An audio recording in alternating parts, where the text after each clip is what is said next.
नमस्कार, जय श्री राम। चंद लाइनें मैं आप सबको सुनाना चाहती हूँ, तो सुनिएगा। हाथों की लकीरें तू बदल दे धीरे धीरे, मेहनत से ही निकले धरती से चमकते हीरे। बहुत हो गया अब तो कोई राह बनानी होगी, इस जग को तुझे अपनी आवाज सुनानी होगी। बस तोड़ दे अब तू सारी मजबूरी की जंजीरें, हाथों की ये लकीरें तू बदल दे धीरे धीरे। नमस्कार, जय श्री राम। रितु शर्मा पामिशन एस्ट्रोलॉजर का नमस्कार स्वीकार करें।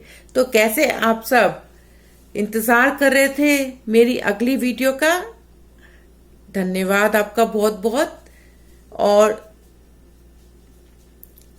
सॉरी लेट होने के लिए।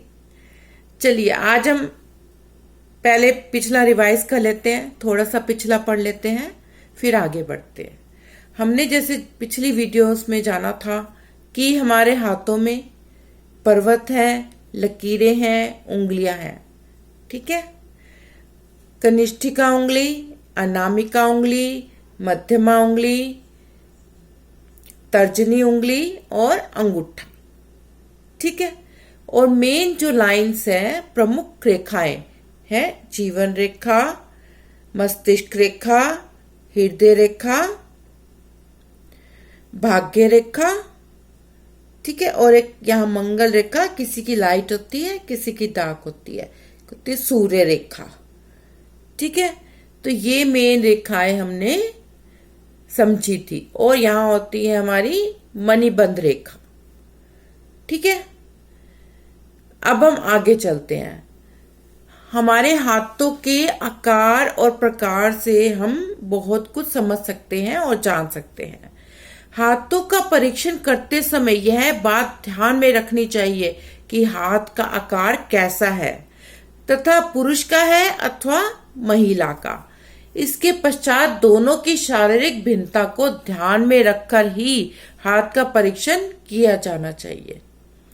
इसके संबंध में हाथ के पीछे कलाई की ओर से लेकर दूसरी उंगली के सिरे तक माप लेनी चाहिए, मतलब कलाई से लेके यहां तक। ठीक है, और यहां से ये हो गई लंबाई और ये हो गई चौड़ाई। आप ऐसे नापेंगे और ऐसे नापेंगे। ठीक है, लंबाई और चौड़ाई को नाप लीजिए।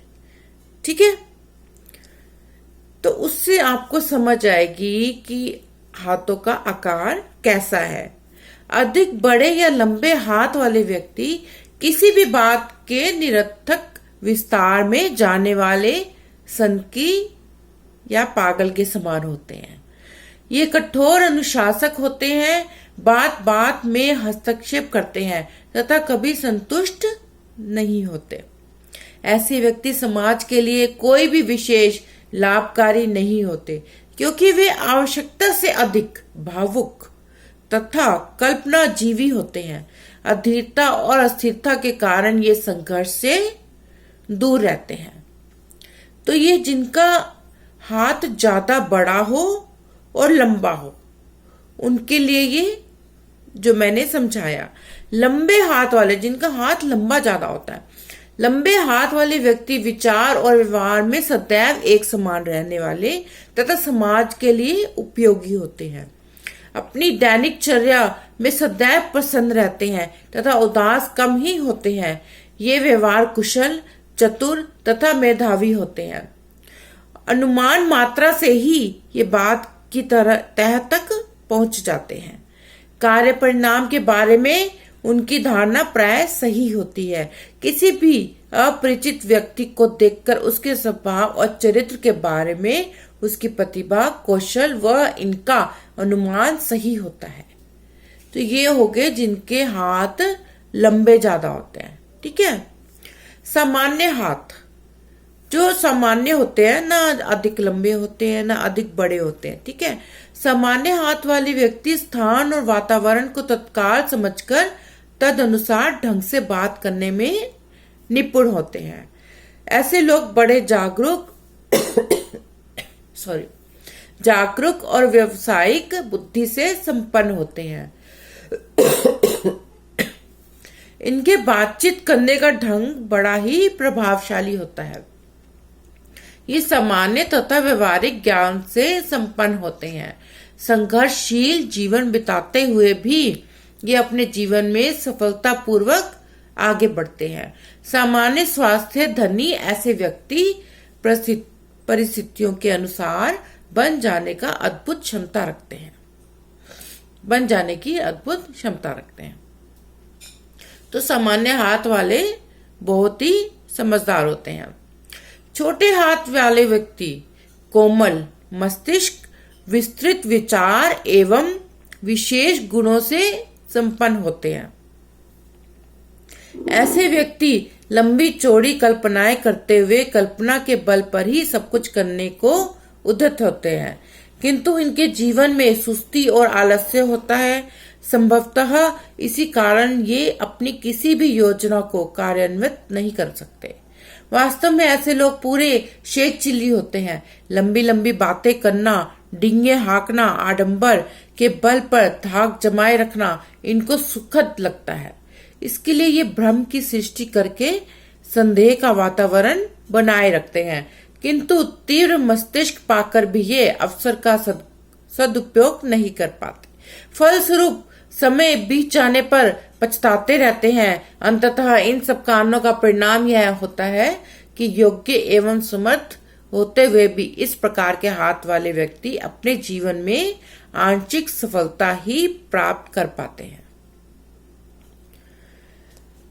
ये हो गया छोटे हाथ वाले का व्यक्तित्व। अब हम समझते हैं अत्यंत छोटे। कुछ लोगों के हाथ बहुत ही छोटे होते हैं। तो अत्यंत छोटे हाथ वाले व्यक्ति क्या होते हैं? शुद्ध हृदय के होते हैं, संकीर्ण विचारों में ग्रस्त और संवेदनशील होते हैं। ये अपने जीवन में सदैव स्वार्थ को ही महत्व देते हैं। धोखाधड़ी, ठगी, चालाकी और अवसरवादिता इनकी जन्मजात प्रकृति होती है। पर निंदा, अहंकार, द्वेष और दूसरे को नीचा दिखाने की भावना के धनी ये व्यक्ति कहीं भी शत्रुवत व्यवहार करने लगते हैं। समाज अथवा देश के लिए ऐसे व्यक्ति का कोई योगदान नहीं होता। जिनके हाथ अधिक छोटे हैं वो परेशान ना होए, ये एक सूत्र है। इससे हम सिर्फ आकार प्रकार से हम स्वभाव को समझने की, जानने की कोशिश करते हैं। सिर्फ आकार प्रकार ही नहीं हाथों में देखा जाता। पर्वतों का जो पर्वत जिस तरह से होते हैं, जो हाथों की लकीरें होती है, फिंगर्स उंगलियां जैसी होती है, कलाई जैसी, सब कुछ देख के ओवरऑल निष्कर्ष निकाला जाता है, कंक्लूजन पे पहुंचा जा सकता है। ठीक है, तो इस तरह से हम सिर्फ हाथों के आकार प्रकार को देख के हम कंक्लूजन पे नहीं पहुंच सकते। सॉरी। आगे बढ़ते हैं। मणिबंध से लेकर उंगली की जड़ तक का भाग हथेली की लंबाई कहा जाता है। ठीक है, मैंने अभी समझाया।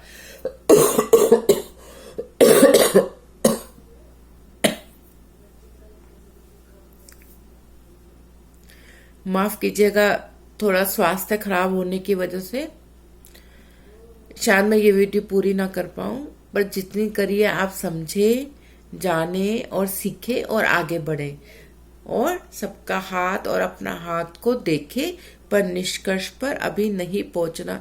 अभी बहुत कुछ है सीखना बाकी। एक छोटी सी बात मैं बोलना चाहूंगी। आप क्या समझते हैं कि दुनिया में सबसे बड़ा पाप क्या होता है? सबसे बड़ा पाप, कोई बोलेगा असत्य बोलना, कोई बोलेगा किसी को मारना, या कुछ, सबके अपने अपने विचार है। पर जीवन में सबसे बड़ा पाप होता है नारी की बेइज्जती करना, नारी को नीचा दिखाना और नारी को दुत्कारना, उसकी निंदा करना। ये सबसे बड़ा पाप माना जाता है। तो मैं आप सबों से ये प्रार्थना करना चाहूंगी, अगर आप चाहते हैं कि लक्ष्मी माता की कृपा हो, अगर आप चाहते हैं आदि शक्तियों की शक्ति आपको भी मिले, अगर आप चाहते हैं धन धान्य सुख सुविधा से आपकी जिंदगी परिपूर्ण हो, तो नारी का सम्मान कीजिए। नारी वो शक्ति है जो इस दुनिया को हिला सकती है।